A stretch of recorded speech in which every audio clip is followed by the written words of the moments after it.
and gentlemen, welcome and thank you for joining us for another episode of TT Online Community Voices, where we bring the voices to your community. Usually, we would come to the different communities and we would have the counseling sessions and we would have those talk sessions with you all. But unfortunately, because of the COVID-19 pandemic, and as I refer to it as these COVIDious times, we have to make things a bit different. We're using the technology and we are bringing it straight to your homes. My name is Rome and I'm going to be your host today. So today we're actually talking about a very somber topic. We are dealing with death, how to deal with it, how to deal with when a family member passes, what happens when you age and you start getting that fear of dying as well. Today we are going to talk, and I have been joined with an esteemed panel of experts in their fields who are going to assist me to have this conversation and to help you. So let me start with some of my ladies. Ladies first. I have Leslie Ann, who is joining me again. I know you were here for a previous episode dealing with Nedco, but today you're in a different capacity. All right, so we have Ms. Leslie Ann. She's going to be discussing, Leslie Ann Morris Elijah. Leslie Ann, you will be representing the pastor community and the a chaplain, you said. Yes. So tell us first, Leslie Ann, let me start. What is a chaplain?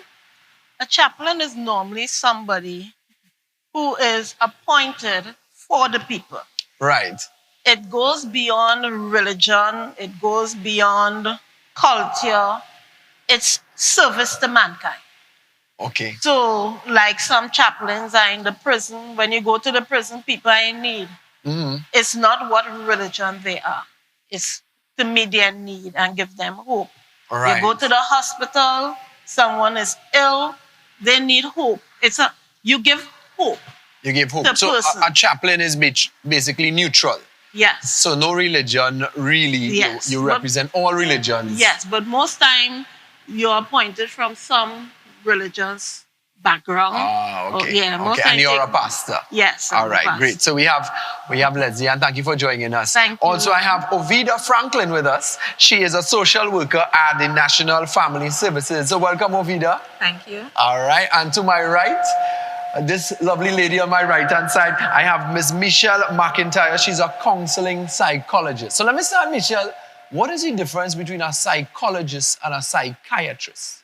Okay, so Rome, the difference between a counseling psychiatrist and a counseling psychologist is that a psychiatrist would have spent that additional time in the medical field learning from that perspective so that they can prescribe medication versus your psychologist who will not prescribe medication and may even refer you to a psychiatrist based upon your needs. Ah, okay. So you all deal with more the counseling aspect of Yes. it. So today she will be very helpful in that aspect as we understand the mind, because psychology deals with what exactly? Okay, so psychology deals with the understanding of the mind, understanding of the person, understanding of how life has impacted you, and we work to help you be your best self. Okay, great. And we have with us Mr. Troy Pauline. Troy, who represents, he's actually the Director of Social Welfare Division of the Ministry of Social Development and Family Services. So welcome, Troy. Yes, thank you. All right. So we're talking death today. And we know that death is not an easy thing to deal with. A lot of you looking at this right now may have lost a loved one who may have been very, very close to you. Or if you have not lost a loved one, you know someone who has lost a loved one. And how do you deal with it? It's not something that a lot of people are prepared to deal with. Sometimes people don't even like to speak about it because it brings that sort of morbid feeling about it. But today, we're going to make sure that we can discuss that to help those in need. So let me start from, let's say, a spiritual level with Leslie Ann. Someone passes in the family. How do you deal with something like this? If you have a member of your congregation, as you said, you're a pastor, who had someone that would have passed away, how would you deal with that with them? First thing, when death is always a shock. Mm-hmm. If someone is ailing, you still have hope that they will recover. Mm-hmm. And more or less, when it is sudden death, it is traumatic. I think what I have seen is the first thing, you as a person who Let us say you're the victim, for want of a better word, because you feel like if you're a victim Mm-hmm. of death, you are traumatized and you feel fear. I think one of the first things you feel is fear, especially if the person who have gone is the breadwinner. How am I going to make her? How am I going to cope with the children, especially if children are small? Children, they don't understand. You, even though you're grieving, you have to find a way how to explain to these children that mommy or daddy is not coming back. Right. And the adult, most times, what I've found, if they or the person who have to be making all the arrangements, or so you'll find they gone into neutral zone because they are just doing the things that they know they need to do to put their loved ones to a place of rest. But you are traumatized, but sometimes you cannot really give place to that grief until after the funeral. Right.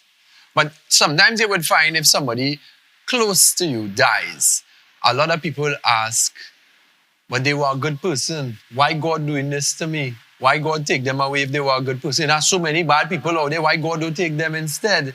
How would you all relate to something like that as a chaplain? You know, one of the things I tell people, bad things do happen to good people. That's the reality. Well, good and bad is according to the perspective of who is making the statement. And again, how do you deal with the story of, but I'm a good person, that person was good, how could they go? So there's anger. Right. You are angry with the person for leaving you. Yes, some people go through that anger towards their loved one. How could you leave? And you didn't say goodbye. Did we say all the things we were supposed to say? Did I tell you I love you? Did you tell me you love me? And I think one of the most heart-rending part of it is that if the last thing you said to that person was in anger, and then there's also this part where you can't believe it. You believe you're in a bad dream, and you will wake up, and everything it comes, you are there, but everything just flashing through you. Right. It's very traumatic. Yeah, I can definitely imagine that. And Ovida, I want to bring you in here as a social worker. You may have had experiences where someone may have died and their families don't know what to do. And then you all may have to be deployed to go out and counsel. And what advice would you give to someone who would have lost, let's say, if it's a mother who lost a child or a child that lost a parent, where is that close bond? What would you advise in as coping mechanism? Coping mechanism. Okay, now that is such a painful truth. It's something that it's part of the life cycle. We all will go through it. Each one of us that are sitting here today, we're going to lose a loved one, and we are going to die sometime. How do we deal with that? The loss of an individual. What we encourage persons to do is to allow yourself to go through that grieving process. It's important. You see, grief in itself is a healing process for that individual after the loss of a loved one, right? Going through it helps them to heal from the loss. Sometimes I think grief is such a complicated word at times because it's hard for you to articulate what is happening to you. You can't say what is happening to you. Grief is something that you express. Right. And by expressing those feelings allows the person to go through it. The other thing about grief also is that we tend to forget is that grief is not only the loss of a loved one, but is the loss of a relationship. That's what you would have lost. So when you say grief, to those who don't know what grief is, we're talking about allowing yourself to cry, to express pain. Exactly, the emotional attachment to the loss of a loved one. That's what grief is in a simpler term. So Right. allowing yourself. So sometimes we only associate crying with grief, but there are other emotions that are attached to grief also. There are happiness. One day you are happy when you remember a memory that you would have shared with the individual. That is grief also. And next day you would be sad or angry or despair. All of that is grief. Sometimes in one day you can experience 10 emotions. Right. Because the emotions comes to assault us sometimes. Right? But we encourage persons, individuals, to allow themselves to go through those healing process by expressing your emotions. Because I know some people consider that crying is a form of weakness. Yes. So would you encourage someone who just lost a loved one to cry, allow themselves to cry? Yes. All of that is part of it. It's a spiritual, emotional journey towards healing. So I want to bring Michelle in this because we're dealing with the mind, and Ovida is mentioning one of the first steps in dealing with death is allowing yourself to grieve. Okay, now what happens is generally we feel that everyone has to cry. Not everyone will cry. I can use my own experience. When my mom died, I had no time to die as an only child, no time to cry as an only child. Right. I had to make sure that everything was in place. I smiled all through the service, and folks were like, "Oh, she's so calm." But that's not what was happening. I was dealing with what needed to be dealt with. I was functioning. And sometimes folks would say, "But why you're not crying?" I know what to say about Michelle. People will say, "But you're not." No. And that's the thing. We impose what we think grief should look like on others. Right. But if you are in that situation, you need to go through your steps. Your steps may be, okay, I need to function now, but shut down tomorrow. But whatever it is, you need to do that. And you need to be able to be in a space where persons can recognize, yes, I'm not crying now, but I'm still hurting. Right. I have still lost. And the thing of it is, we would have identified there are some social things, but you have also lost your identity in relation to the person who's gone. So if you've lost a spouse, you are no longer wife. You're no longer husband. If you've lost a parent or a child, that relationship has immediately ended for you. Yeah, if you're a parent of an only child and you lost your child, you're no longer a mother. You're or no father. longer a parent. Yeah, you're no longer a parent. That's What gone. happens for you? You no longer exist. So my role now is to first help you experience your loss. However you choose to do that, I'm there walking with you through it. Now, a lot of times, since 1969, folks have been talking about Kubler-Ross and this cycle of grief. But the reality is some people don't go through that cycle, Right. or some people don't deny and then start to bargain with God. "Oh Lord God, bring them back. If I will be better, I'll be a better husband, a better wife. Just bring them back." Not everyone goes through that. Right. So we have to recognize as people that your grief, my grief, how we express it, it's different. So Michelle, you mentioned something in terms of them coming to terms with the reality of the loved one passing away. Now, I know some people who they heard their loved one pass away, but without them actually seeing the person dead, they were not able to come to terms with it. And then someone else was telling me, but that is the importance of having a physical funeral, because it seems to give closure What is your take on that? Now, this whole, what you call it, COVID mania? COVIDious times. Oh, right. In these COVIDious times, Yes. what we recognize is that persons aren't getting the opportunity to close. Right. And what we are seeing is that we can't process it, especially in our local culture where we have the certain mourning processes that each group goes through. Because even locally, we have different mourning processes. A Christian would mourn differently to a Hindu, to a Muslim. So the process is cut. Mm-hmm.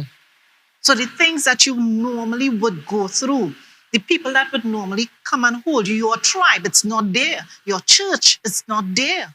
So you have to go through all these things on your own. So the closure does not come. So we'll have some viewers looking at us right now who may have lost a loved one due to COVID-19. And our condolences goes out to those families who are grieving because of their loss. But what advice would you have for someone who would have lost a loved one due to COVID-19 and now the funeral arrangements would be very different for a COVID-19 patient or a victim of COVID-19, and they may not get that sort of closure? How do they deal with that? That is when your tribe comes in. That is when you really need the support of the people around you. I noticed that culturally we're moving away from religiosity and being parts of churches. But if you're not a part of a church or a mosque, whatever, find the people that have supported you. And this is where you may have to have a virtual cry out, a virtual talking about the person that has passed, a celebration or a recognition. I remember doing a wake online and hearing family members from New Zealand talking about this person who had passed, but they couldn't be here. And they were able to acknowledge the person who was able to stay with the person who had passed. They were able to share the last moments. All right. And in sharing, they were able to have that breakthrough because the person was strong. Right. But when they started sharing how their loved one had become emasculated, they emaciated, they looked and they recognized, hey, this is what happened to me. The day before, the hospital said, come quick, she passing. She didn't pass that day. And the next morning, when the family member went to visit, it's because she passed while the family member was walking onto the ward. And she shared how she felt so distraught the day before when she was told the mom had passed. But the day when she actually saw her mom gone, it was like a truck ran into her. But she couldn't share it with anybody else. She alone was there. And I'm saying to you, my friend, if it is that you're in that place where you can't share, there's a family member, there is a social worker, there's your chaplain, there is your counselor. Call somebody and just talk. If you can't talk, sorry. No, yeah, go ahead. If you can't talk, find someone to just share your space. Our young children, Netflix and chill. You could just Zoom and have somebody in your space with you if you live alone. And that's why I come in to reiterate that point, is because I don't think that someone should have to go through the loss of a loved one on their own. It's always better, in my mind, to talk it out. Is to have that support group. Come to a counselor, come to your pastor, come to your chaplain, come to your social worker, come to your psychologist and have that talk and talk it out. And we want to make sure we reiterate to you all that we have these government services out there that we could provide, where you would have these social workers here and someone that you could talk to. So don't think as though you're going to go through this on your own. And that was one of the traditions that you were talking about, Leslie, and in terms of wakes, where people would have weeks, and Michelle, you touched on it as well. And not all religions would have it, but I know some religions in Trinidad and Tobago where you would have a week. And people would always ask what a week is about and why you have a week in the first case. And from the wakes that I have attended, what I have seen is that it helps the families to cope with the loss, because you have all these loved ones who come So the week on the nights before the funeral, where they lend that support and they talk and they share good memories about the loved one that would have passed. And it's just there as a support mechanism to help to prop you up to go through a difficult time. And now people can't attend weeks. So it's difficult for them to deal with that. Because of COVID-19, the numbers are restricted. They can't go week. Normally in a Trini week, it's cards playing, it's rum drinking, it's tassa, it's tambu bamboo, it's all kind of thing taking place in a wake. And it kind of lifts the spirit of those who would have been going through the grief and know that they have a support mechanism there. So I like what you said, Michelle, in terms of doing it on Zoom. Because right now, we're doing this differently than we would usually do. And people could go on Zoom and chat with a loved one. I had a friend who had a birthday party on Zoom. And there was people from all over the world who came in the party. They cut cake and everybody had a fun time. And we just have to kind of adapt until things get back to normal. So I want to bring Mr. Pauline in this now. In terms of you have, let's say, the head of a household who may have passed away. And I know that you would be able to touch a bit on, are there any grants in place as, okay, a family has lost a loved one and now that person was the breadwinner of the household. How are they going to function? So, directly linked to the discussion, the Ministry of Social Development, coming out of my division, there is a grant referred to as the funeral grant. The funeral grant. Now, I think this is a good opportunity to share so people will get a fairly good understanding of how this grant functions. Because, again, we're talking about death, there's a measure of sensitivity. I think that's critical in terms of that because of how we are socialized, our belief system. For most of us, we see the end of all things, the lost, right? So the grant that we offer has a number of restrictions, right? And even in offering that grant, if you are not well informed, to me that could hinder or make even that process of the death more challenging to manage. The intention behind our grants in the social welfare division was always by nature to meet the needs of the very poor and underprivileged. The division dates back to 1930s as relates to old age pension. Right. That is now referred to as senior citizens pension. But the traditional name is old age pension, and plenty people still know the name old age pension. Right? And another main grant at that time was public assistance. So the division started with those two grants, and public assistance was financial assistance to the poor and the needy. Persons would have been deemed necessitous. Aligned with that were a cadre of one-off supporting grants, which we refer to as general assistance grants. One of those grants is the funeral grant. And I don't know what it started at, but when I came into the public service, that grant was the sum of $3,500 to cover the cost of that burial. And by nature, its low cost, as I said, was commonly referred to as a pauper's burial. Okay. I guess as time developed, you soften the tone. Yeah. Right?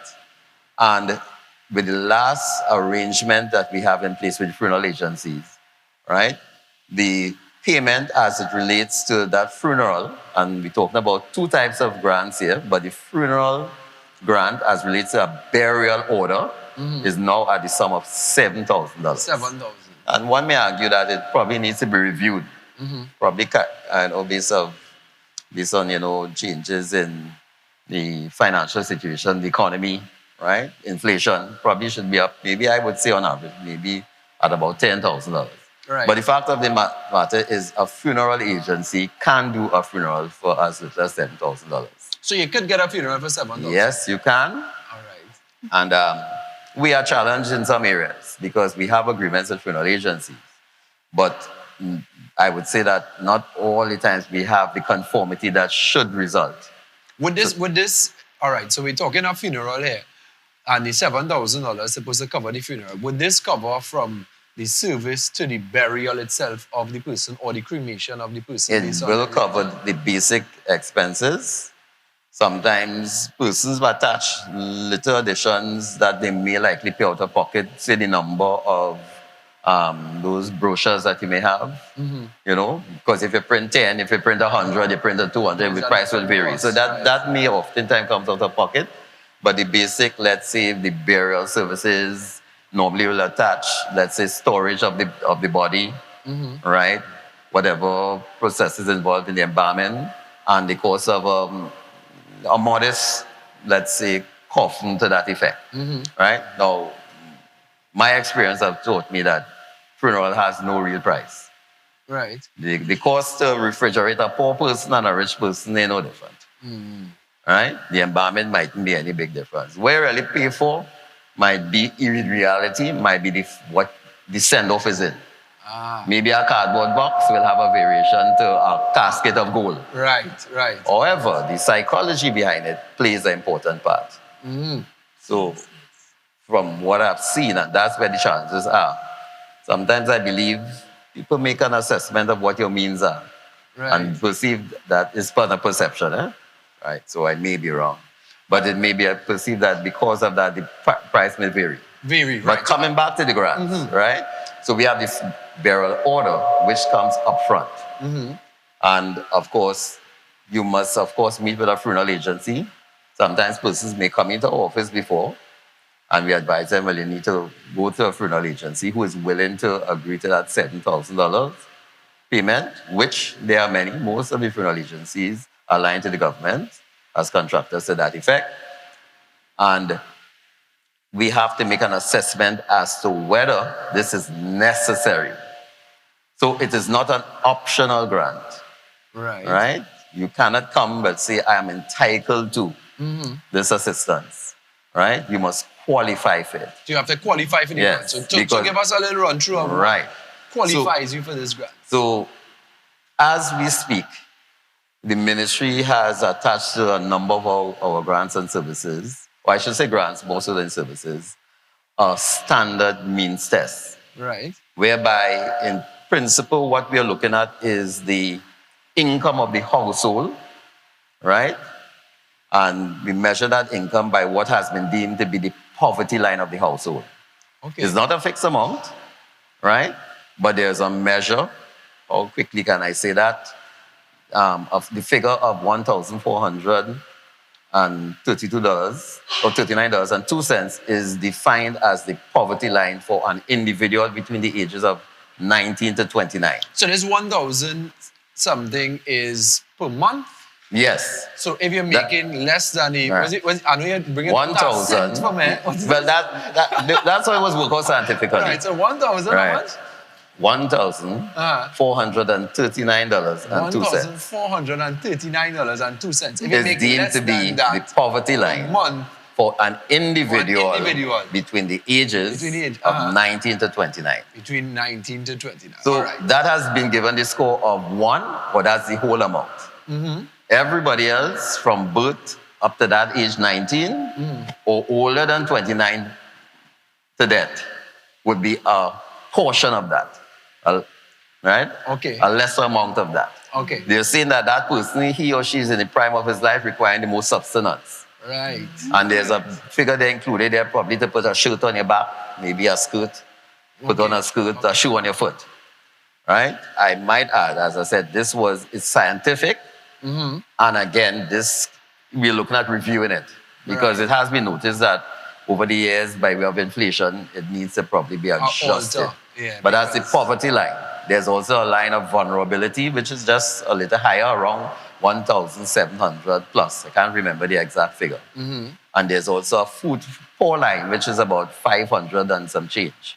Okay. Right? So to qualify for most of our grants, where the standard means test is concerned, we make an assessment of the household. So we'll appreciate a single household will be one person where we take the whole amount, regardless of your age. But once there's more than one person within that household, we calculate the poverty line for each individual based on your age, right? And then we measure that against the income of the persons in that household. Right.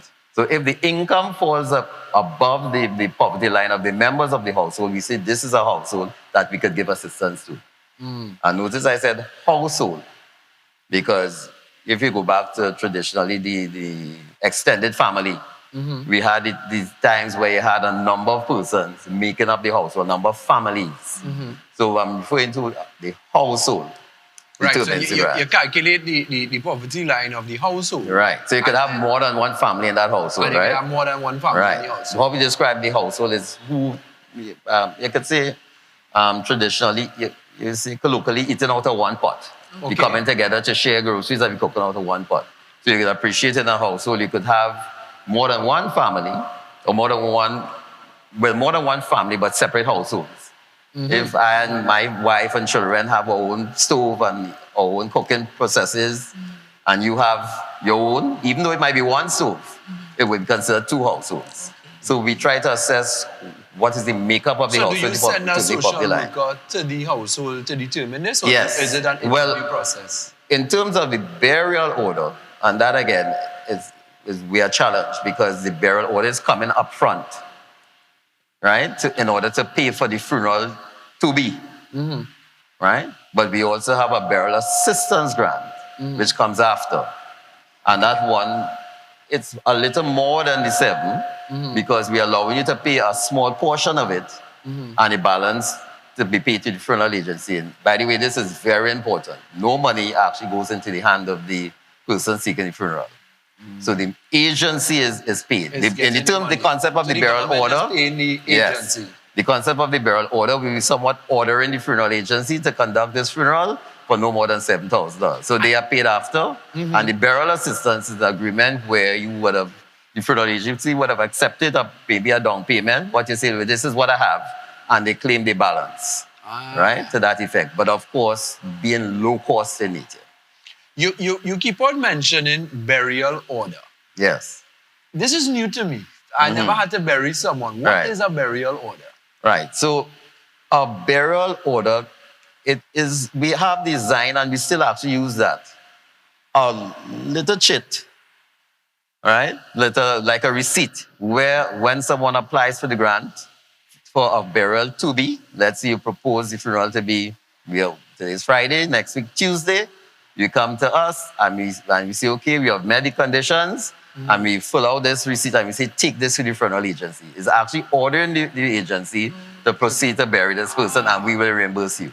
Okay. Right. Okay. The burial assistance is a little different in terms of the burial would have taken place. You may have paid down, let's say you use a nice round figure of 10,000, you pay down 3. Right. And you win 7 because we still want to keep it within that low cost range, right? And then we will take that meeting, the division, our decisions are made via a board meeting, and they will say approved, and then the agency will be paid the difference in terms of the services it would have provided. So how does someone, okay, I lost a loved one, I consider myself a poor person, Yes. or in a lower income bracket of Trinidad and Tobago. I don't know how to bury my family member. I'm in tears, I'm crying, I'm in grief, but I need to bury them. Right. And I don't know where to go for help. How does this person contact your ministry, your group, your department to access this grant to move ahead to bury their loved one? But what we have seen, and it's very commonplace, you would see at hospitals, many times funeral agencies put themselves in place. And maybe consider plus and a negative because for most of us, how we approach death, at that point in time where you have just lost that loved one, you are glad for someone to take on that responsibility. And they are aware of that, right? So oftentimes, you as the relative actually go into the agency where they may already have in place that the body of that loved one, and they may point you to our offices. They may sit down and outline what is your financial circumstances, or perchance someone may have advised you, maybe on the street to a relative. The issues there and the negativity, or what could, as I said, have the negative impact on that circumstance is if you're ill-advised. Because people tell you, go to social welfare, they will assist with the burial. Right. And then when you come, sometimes only to discover, well, listen, I do not meet the criteria. To your faith. Right? So hence I said it's important that people are informed, right? That you have to meet a certain criteria. It's a needs grant. It's a last resort. So even if you come, for example, one of the first documents we will give you is a form to take to national insurance. By the way, national insurance has a funeral grant. I think it's 7,500, if I'm not mistaken. Right? If not 7,500, it's 7,000, whereby you need a minimum of 25 contributions. Right. Right? So once you have worked, accumulating as little as 25 contributions, you're entitled to that. 30 grand. From the national insurance. If you are, Well, that takes us off altogether. So our grant is a last resort. So can you get both the national insurance grant and not social welfare? It's a last resort. A last resort. And if as I said, 7,500, it crosses a burial order. So we are saying here, with that amount, you can bury your loved one. All right. And I always tell people, the thinking behind the grant is to cater for those who are not in a position. I am all for giving my loved one this best send-off I possibly can, right? I will support that with my whole heart. But that's not what our grant system is about. It's to meet those who can't. Because many times people think that they should be able to acquire that 7 to add to what they would want. Okay. Right? So it's not everybody. You have 10 and you want to have a fancy funeral. So once you believe you have the means, right? That hence the standard means test. Right. To see if this is necessary. If it's necessary. Okay. All right. Well, that's some great information I didn't know myself. So at least we know that now. But is there, so you're saying that your path for them to access this grant, you would advise, is it that they go through the agency and the agency sends them back to you all, or do they come directly to social welfare if they do think that they qualify? Well, most of the times, people tend to come through the funeral agencies. So, because through the agency. Because a lot of course, remember I outlined, the funeral agencies know their job very well. They position themselves in places where they will have to meet that loved one who may have just had a loss, like I said, probably at the mod 3. You might be at the mod 3. Yeah. Right. And of course, most of us by nature, we take our hands off and make it jump a contact number or a website or something that people Yes, the ministry has a website, right? Well, you just click on the Ministry of Social Development and Family Services, and our website will come up. Right. And outlining the different divisions and the services that we offer. And they can get some more information there. Yeah. All right, good. Thank you very much, Mr. Pauline. You're welcome. But you ain't going nowhere to let you get away. No. We're still discussing. Yeah. And I wanna touch base with Leslie and a bit on this, because someone passes away, and let's say you are a friend of the family, and a lot of people are put in an awkward situation where they have a friend who has a close relative that passed away, and they don't know what to say, because they don't know if to call and reach out to them, or if to give them time on their own, or what to do. What would you advise in a situation like that? In a situation like that, I want to make the statement, people need people. And in your time of grief, you go through your whole phone book, your phone, to call, to inform everyone that your loved ones have passed. Because, and in the back of your mind, you ain't telling them come, but you expect them to come. You understand? Right. Or to stay in touch, to find out how you're doing, and in that, most time you don't know what to say. We say, accept my condolences, but from being part of it, I think accept my condolences, yes, it's good, but you feel to cry more.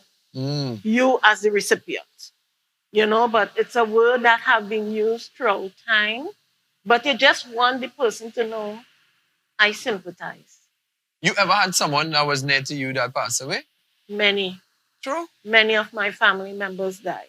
And when this happened to you, and someone else reached out to you, how was it a case? Because I always put myself in that situation. I say, okay, if somebody passes away and I call them and I say, well, my condolences, do you ask the person how the person died, or do you not mention that at all to take them back through that process? For you, what was it like? I think one of the things people like to reminisce, they like to ask you, most people, whether you want to talk about it or not, they will ask you, how she died. You know, Right. Trini, we Yeah, want to yeah, get yeah. it first hand. Yeah. Especially, Trinidad is like this. Yeah. But I just see her yesterday. And she gone already? Especially if it was a tragedy. Because I just experienced one of, a tragedy, a real tragedy. Right.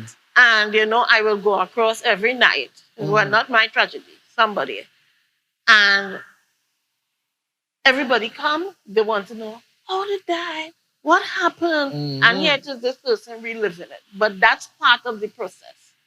And I don't think anybody gets fed up with anybody asking how the person died. It's Right. part of it.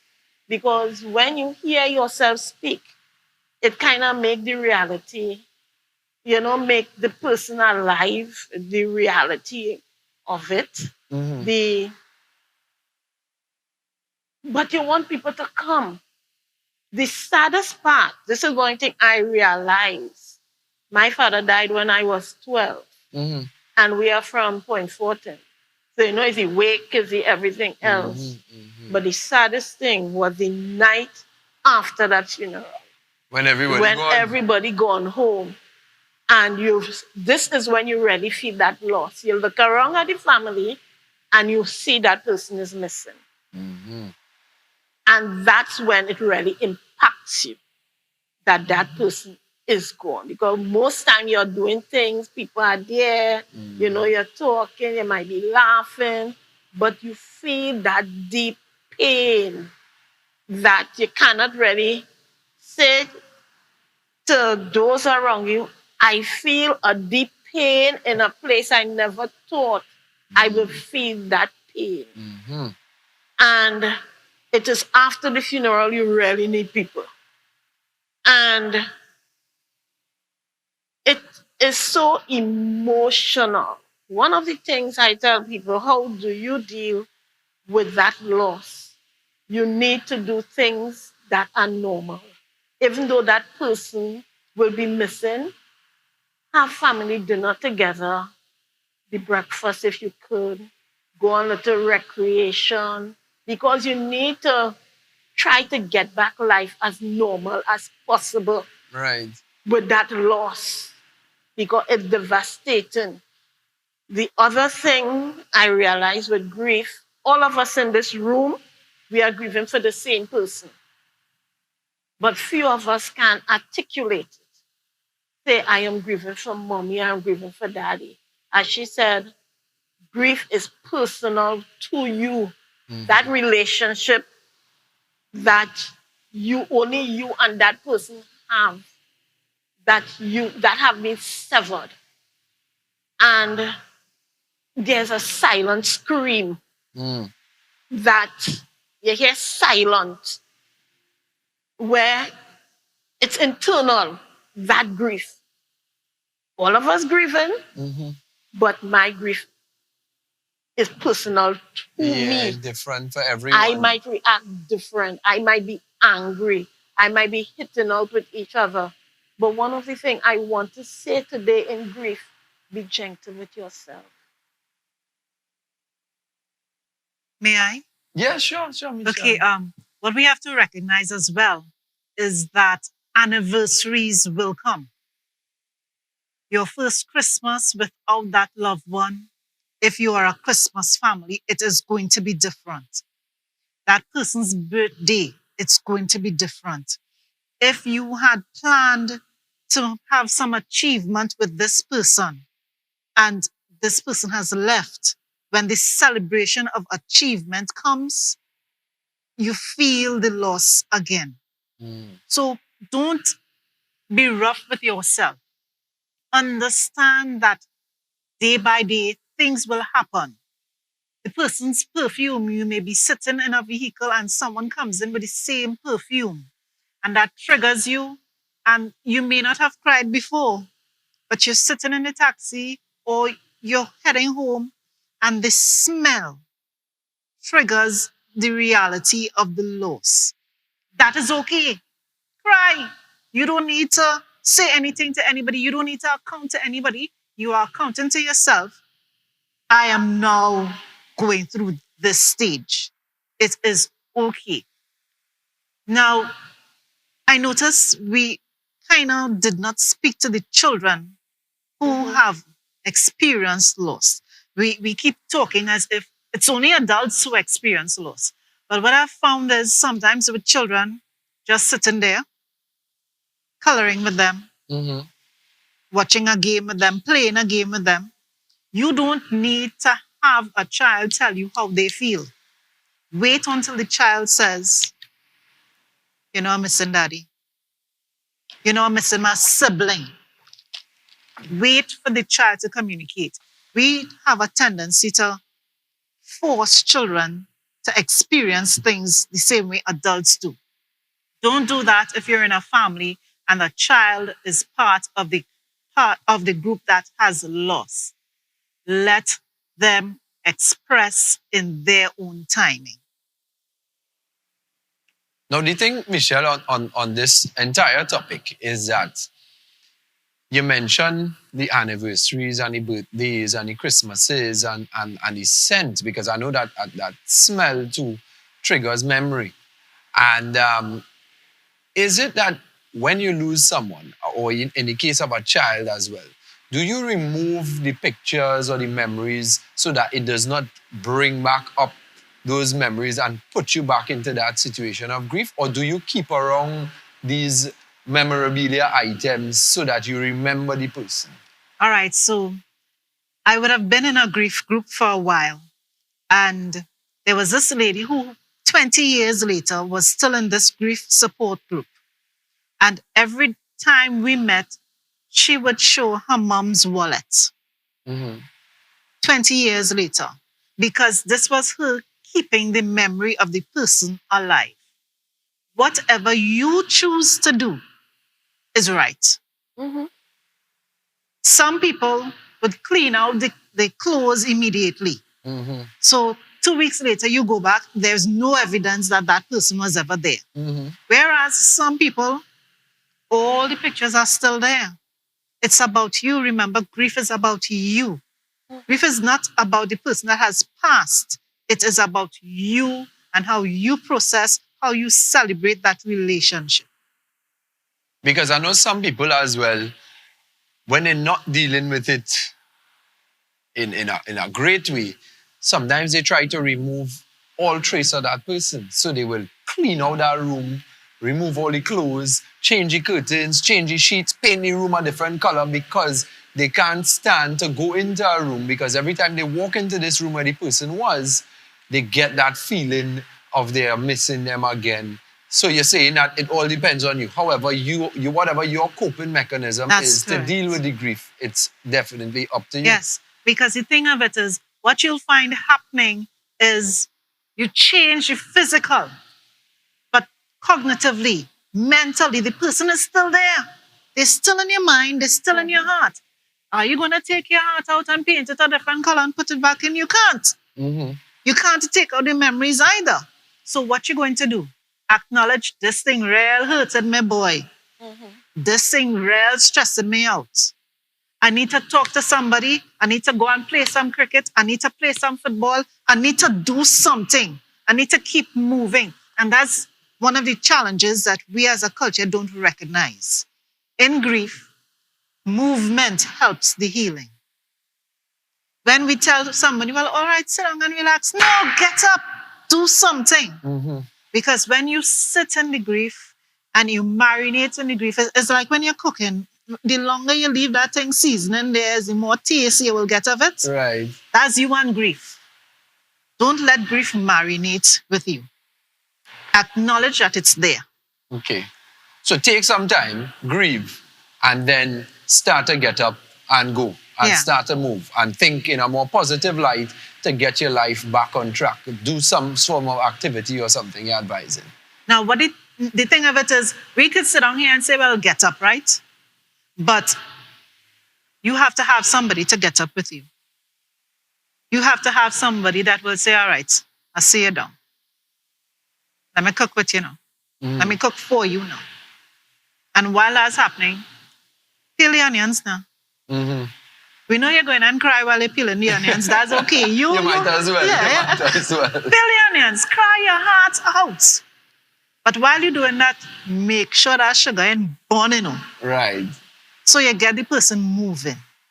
they're doing stuff. You're getting them back into their routine. Not into a routine you think is ideal for them, but their routine. Right. Yeah. All right. And Ovida, in terms of on a different path of death now, you would have some people who are getting down in age and they would have a fear of dying.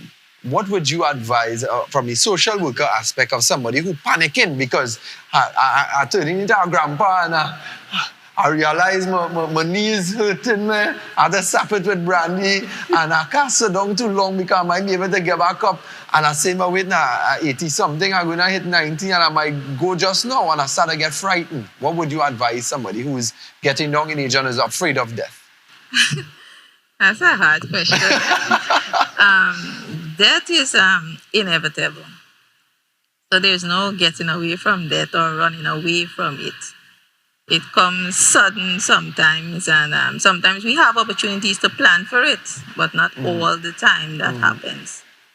So it happens. If there's that fear of dying, because lots of persons, I understand, go through that fear of dying, because dying, there's no way of you knowing what is at the other end, or if there is an other end, right? So there's that fear there of the unknown. They're always counseling for it that may help you to prepare for it, but there's no sort of counseling, really. There's no sort of counseling or intervention that can prepare you for death, because it comes just like that. Because it may just come. Yes. You might know the day or the time that death will arrive. And this is where I want to bring in Leslie and in this one too, because I know on a religious aspect of things, where you would have some people who they would have a terminal illness and they would be dying.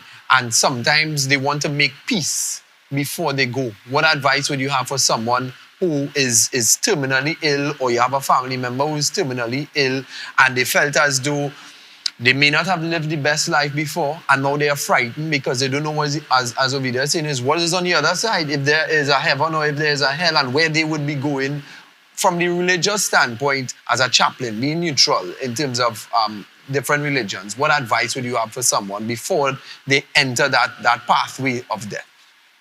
You know, sometimes I say, when you know you have a terminal disease, sometimes it's a blessing for you, more than somebody who dies suddenly, because you have time to be introspective and make peace with the people around you and with God. You say forgiveness. You know, one of the things we say, forgiveness is not ready for the other person. Forgiveness is for you. Because when you forgive persons, whether you call them, you go see them, and you say, forgive me, you know, because many of us along life path, we would have burn a lot of bridges and cross purposes with others. And it gives you the opportunity to go and say, I am sorry, or, you know, I really care for you. It gives you the opportunity to show your loved one and tell them that you love them. So that there's that level of reassurance, that closure, that if any day it happens, that you have made your peace. If you visit people who are terminally ill, most times they tell you, I have made peace with my God. So that I hope for the best, that I may have made my mistakes. There's this resolve and a deep peace you feel emanating from them when they're having that conversation, when they know they're on the last stage. They don't know the time, they don't know the hour, but they make up their mind, Lord, if you have to take me, I ask your forgiveness. You know, like in the Catholic Church, they have the sacrament of extreme unction, where you go and give the last rites, because you see the process of death. Death is a process. Sometimes you can see the person deteriorate, you know, so that's where they'll call the priest or the pastor.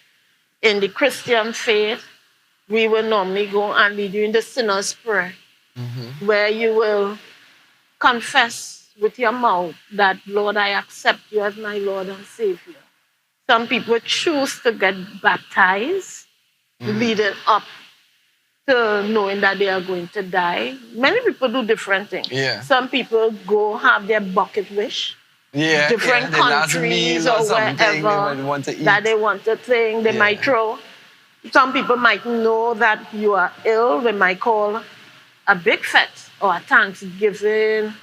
You understand? Many Yeah, people yeah. do it different. Differently. So thank you very much, Leslie, and for that, Ovidia, Troy, Michelle, for joining us today. And I want to leave you guys with this too, is that for me, tell your loved ones you love them as much as you could, because you never know the day, the time, the hour when they would go or when you would go. So I always would tell people, tell someone that you love them now. And as Leslie Ann was just saying, in terms of forgiveness, it is more for you than for the other person, where you would not be holding on to these grudges throughout your entire life and keeping that burden on you, where you forgive. And you may not have to forget, but you just forgive that person for whatever it may have happened in your life, and you get to move on. And also, what we learned today as well is that during grief, one of the main things to help someone else going through grief would be support. So be there for that person, give them that support. And if you yourself are going through grief, cry your eyes out if you have to. However, you need to deal with it. And after a while, you need to start to get back up and moving, as Michelle would have suggested. So if you have a friend or family member there with you, they would help you out and get back to life and get back to that positive feeling. You don't have to forget the loved one. Always remember them. Always keep them in your hearts, because they will always be there for you. My name is Rome. Thank you all very much for joining us. This is TT Online Community Voices.